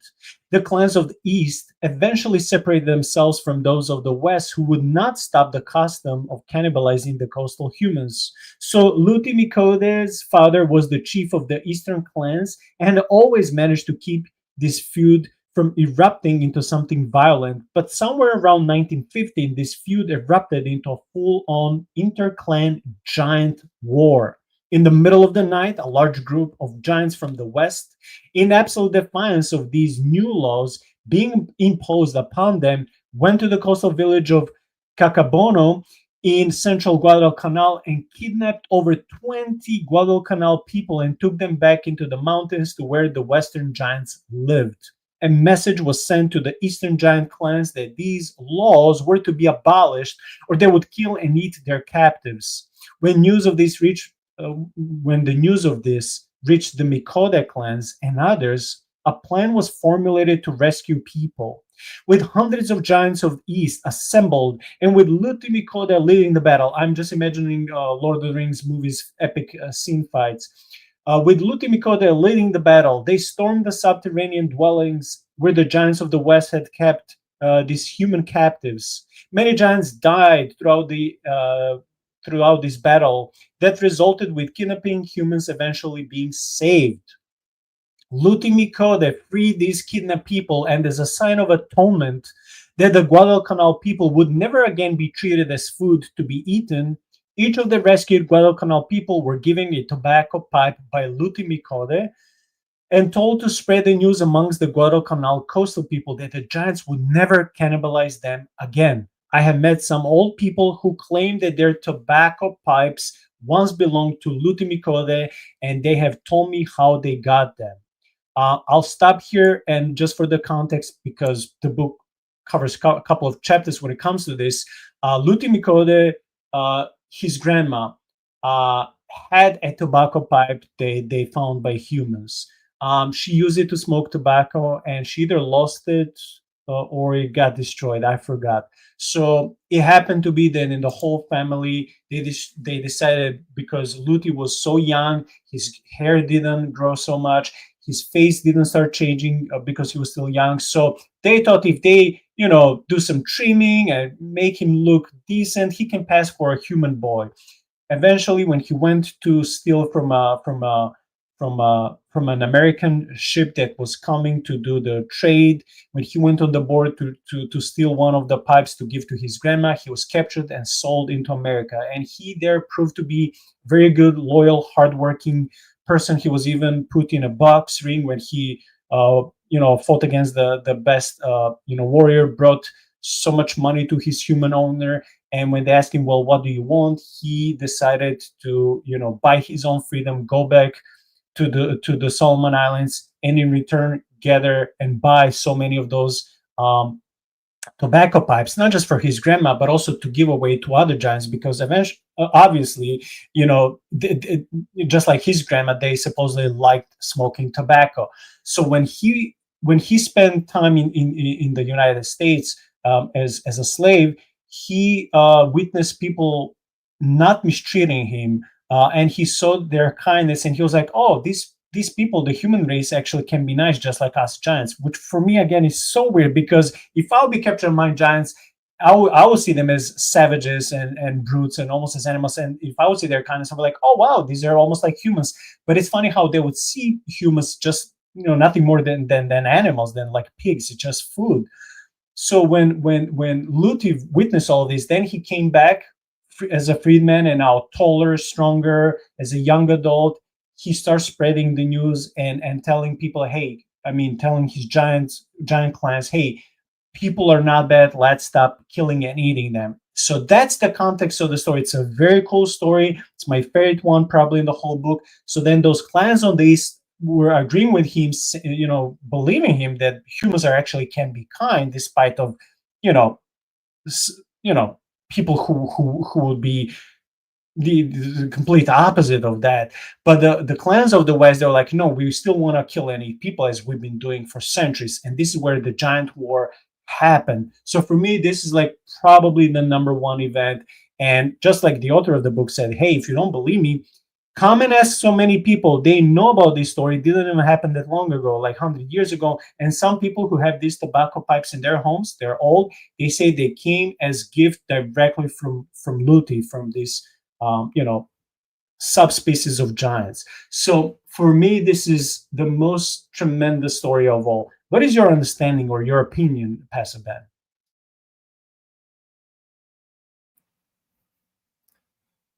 It's an interesting story. The concept of giants, liking tobacco, makes me think of, Gandalf in comparison to the hobbits, enjoying their long bottom leaf. He goes on, and at the point that this book, was written and published, in the early 2000s or mid 2000s, however you look at it, he says he believes that person is still alive because he's heard from other people who say that they've, talked to him and that kind of stuff, and that the giants live a long time. I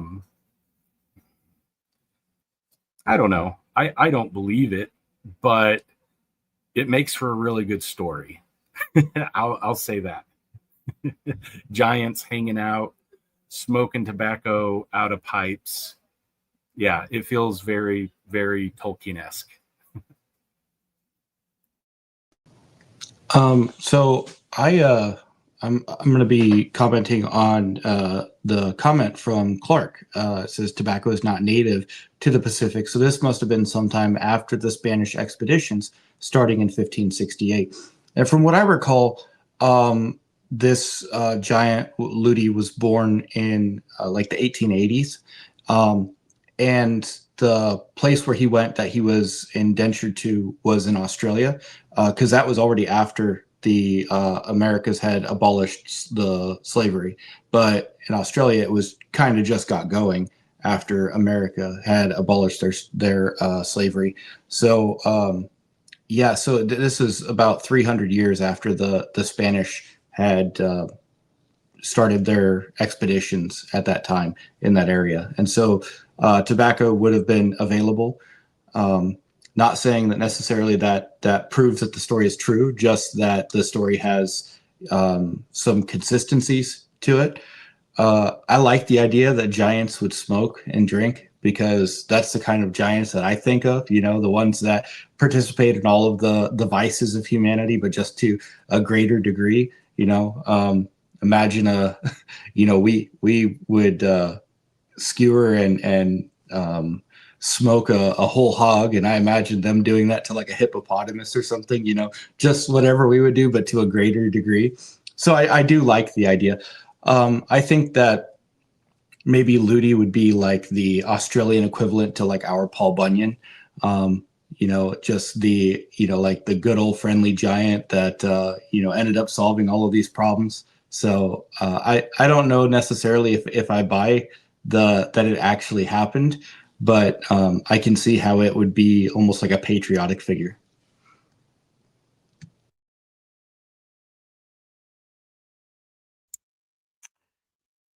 Okay, I have to skip for the sake of time some of the other stories. They're not as cool as this one, but then he goes, with DNA, Neanderthals. He speaks about more stories of giants stealing Guadalcanal men, women, and children, and so on and so on. He speaks of the event when he went to a local mountain. He saw some hand-carved stone block walls. He was like, how is this possible? The giants made them. Who gave them this technology? It's a short story, but an interesting one. But what I want to just read one sentence before I go to the last segment of this podcast when it comes to the Ramo giants, which are like fierce giants, and I want to read about them. He concludes, based on all the stories that he compiled from the locals, that these giants on the Solomon Islands are, and I quote him, they're completely different to the Nephilim in the Bible. Now, you can take this as much as you can understand this in a way you want to. You can agree or disagree. I have no way of proving or disproving him wrong. But when he was reading about the Nephilim in the Bible and comparing the stories with what he heard, he came to this conclusion that they're completely different. If that's true, I don't know. There could be distant cousins, so to speak, if they truly exist. I don't know, but I wanted to read his, his conclusion. But let me switch to the last part when it comes to the Ramo giants. I recorded the folklore stories told to me about the indigenous people's history with the Ramo giants of Malaita. The name Ramo is used by the people of Malaita to describe two different types of hominoids that once cannibalized their people. Ramo is a Malaitan translation for man with spiritual powers who eats men, or man who eats men. Another name used more particularly by the Kwayo people for the tall, hairy Ramo giants is the world Ramo, which I find to be more than a coincidence. The first kind of Ramo is the big, hairy, 15-foot tall type, the same as those that still exist in large numbers in the jungle mountains of Guadalcanal, Isabel, and Choiseul, I don't know how to pronounce that, in the Solomon Islands, and which in my belief still exist under Malaita. These Ramo giants are allied with the unknown subterranean civilizations found under these islands, and again, no evidence for this. The second kind of Ramo is a Homo sapien kind, which I believe is a genetic throwback from interbreeding between the Ramo giants and Malaitan Homo sapiens from millennia back. They are a Homo sapien with some kind of a genetic throwback to the huge Ramo giants of old, but are not the same as the half-caste human giants of Guadalcanal that can currently be found on that island and on other islands in Melanesia. The first kind, the big Ramo giants of Malaita, started to diminish around 1,000 years ago, possibly through interspecies breeding with Homo sapiens. Now listen to this. I think this is the wildest theory he has throughout his whole book. Or maybe 1,000 years ago, the extraterrestrials beneath the Solomon Islands got involved and inserted giant race DNA for whatever reason, and now the genetic cannibalistic characteristics of these Homo sapien Ramo men have been slowly bred out of them to what's remaining now. Again, zero evidence. He's just like coming with this hypothesis that, oh, it's alien messing up with the DNA. That's why the giants became extinct. Okay, it's like it's not even a theory. It's like it's like writing a sci-fi scenario. It's a nice story, but that's all it is. I have been told that the giants were renowned for being able to slow down a fleeing potential meal by using thoughts alone. This is also very interesting. Possibly being frozen with fear could contribute to this. But as I have heard about this trait many times, to me at least, it seems there might be something else going on, like some kind of extra mental ability.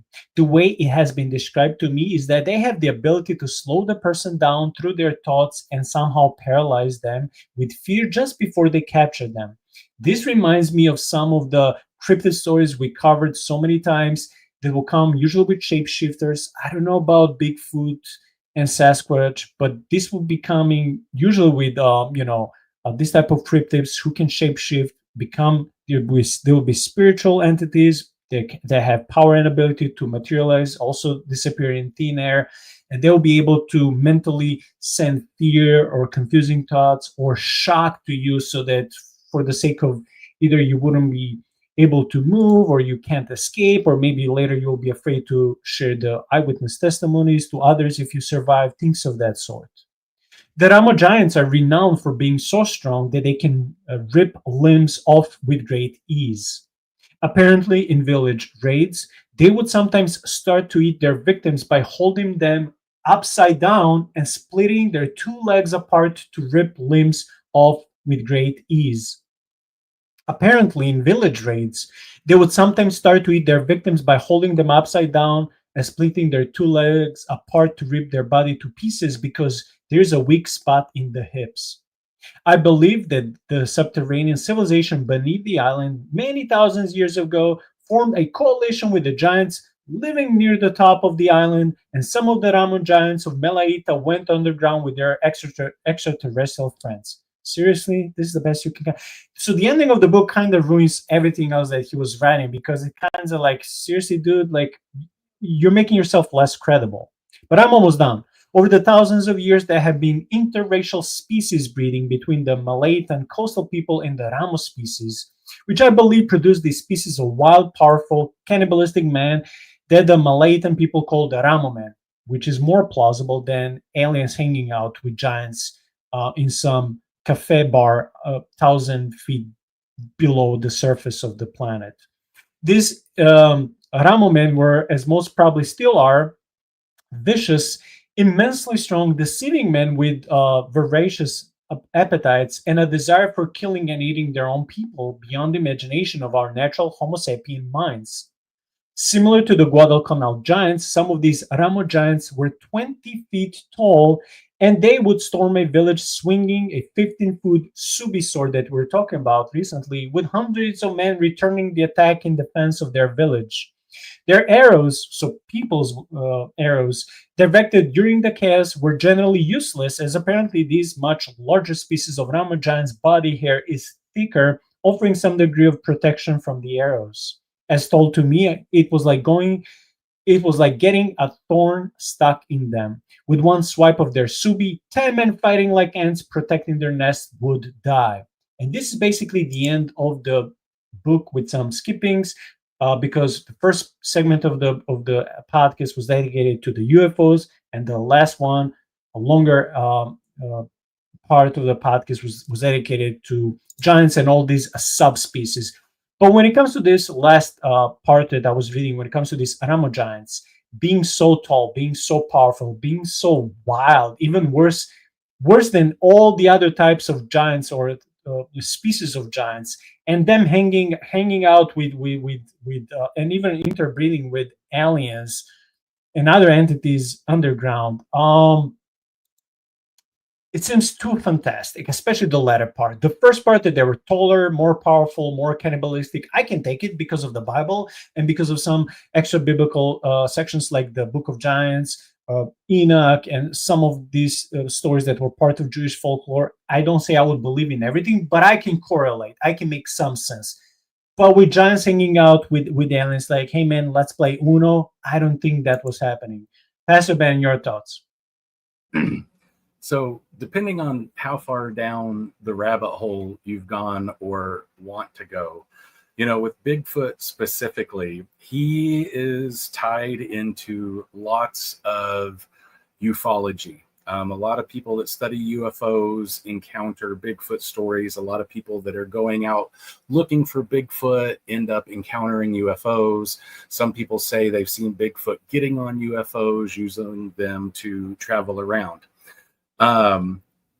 So it ties in actually really, really well to what this guy was saying, almost 20 years ago. Again, just depending on, how far down you want to go, how much of that stuff do you want to believe? As far as, talking about shape shifting, there's a whole concept of the Watchers coming down and doing experiments, making hybrid creatures. Whenever you look at Roman Greco mythology and all their, face of a lion and wings of an eagle, and tail of a scorpion, and all these kind of creatures, minotaurs and manticores and centaurs and all this kind of stuff. There's a line of thought that says the Watchers were on Earth secretly doing that kind of stuff with their secret technology and all that kind of deal. So again, if you really want to get out there in the weeds with it, I'd say maybe it's possible. Like one of our guys said, it seems like, our author started out really, really plausible, but then as he goes along, it almost seems like he tries to put a little fantastical elements, into it to kind of keep the reader engaged, possibly. Because there are certain elements of it that kind of, sound like other things that were around at the time in Hollywood or what have you, entertainment wise. But I don't know. All in all, I'd say it's a good read. It's an entertaining read. Whether you think it's fact or fiction, whether you think there's any kind of actual basis in historical reality for it or not, I enjoyed it. I think some of it in there could possibly be true. I think some of it in there is probably absolutely not true.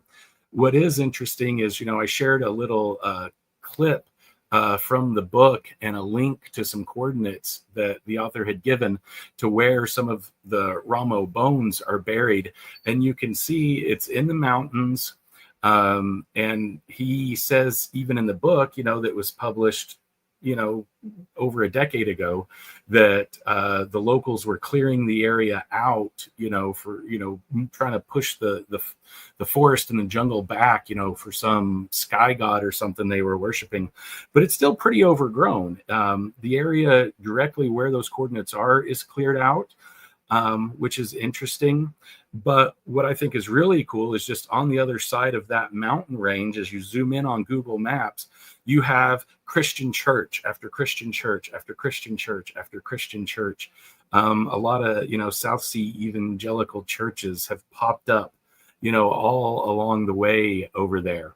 And so for me, I think that that's interesting when you encounter an author who obviously has, kind of an anti-Christian or anti-religious bent to the stuff that he is presenting, to think, okay, if I were to go over there, now, 16 years later, I would probably be able to go to one of these churches and say, hey, can you take me just on the other side of the mountain ridge to go look at this thing and see what's there? And I would love to know what fellow, brothers and sisters in Christ take on it is. I think that would be pretty cool. Okay, so for Clark, who said that he was going to look into the story of Ludi, I think that Queensland is the place where Ludi was taken to. So if you're going to look into that, that's probably where you would want to look. Secondly, for the idea that these giants have some sort of mental powers that can slow or stop their prey, we've seen this before with Bigfoot, infrasound, right? And we know that there are animals that have been classified that actually do this. They use this infrasound to try to paralyze their prey. So that's not entirely outside of the realm of possibility for an apex predator to be able to have that sort of ability. I think that what we see with these guys is maybe just an exaggerated Bigfoot, right? It really does seem to be our version of Sasquatch on steroids. So I think that it's plausible, but yeah, it's an interesting story. I think that he muddied the water with some of his fiction, but as far as the details are concerned, until something to the contrary comes out, it's interesting to speculate about the possibility of there being a Bigfoot-like creature living in the Solomon Islands. But definitely not drinking latte with the aliens, right? Definitely.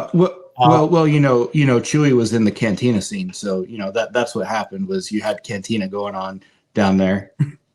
Yeah, I don't know why that was not in Star Wars. Man, Lucas. I told him to change the scenario, but he didn't listen. Okay, so this is the book again. I said this at the beginning of the podcast, but we have new members chatting, new friends chatting with us in the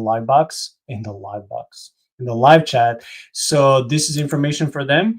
This is the book that we'll be covering next Sunday. It has to do with divine counsel, with gods, with giants, with biblical monsters.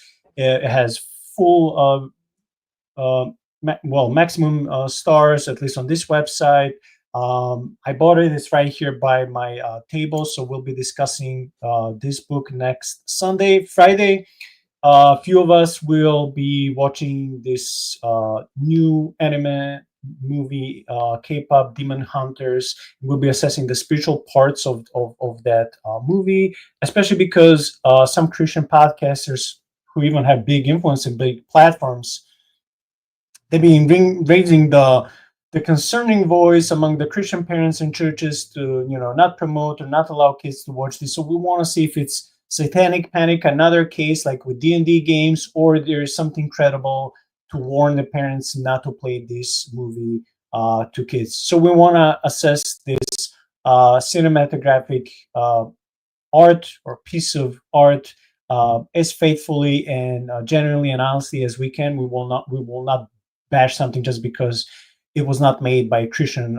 authors, but we want to analyze it when it comes to the divine counsel, with the ghosts, with spirits, with demons, with the supernatural world, with all of these things. We want to honestly assess it, but first we'll have to watch this. So that episode with K-pop Demon Hunter is coming Friday evening, and the Lord of the Spirits assessment of this amazing book is coming Sunday evening. For the rest of the month, I have planned one Mesopotamian scholar is coming back on the channel, Dr. Chavalas. I'm trying to negotiate with Dr. Doug Petrovich. I've just found out we share the same DNA, even though he's been here for a few his family has been in the States for a few generations. I want to talk with him about Nimrod. He wrote a lengthy article, but even a book on Nimrod's identity. And we'll be having some more interesting discussions and interviews in the following Sunday. With Fridays, Shaun and I are very flexible. We always find cool stories to cover. So one of these Fridays, all of these Fridays will be continuing our Fantastic Friday segments. We'll be talking about fringe stuff that we enjoy.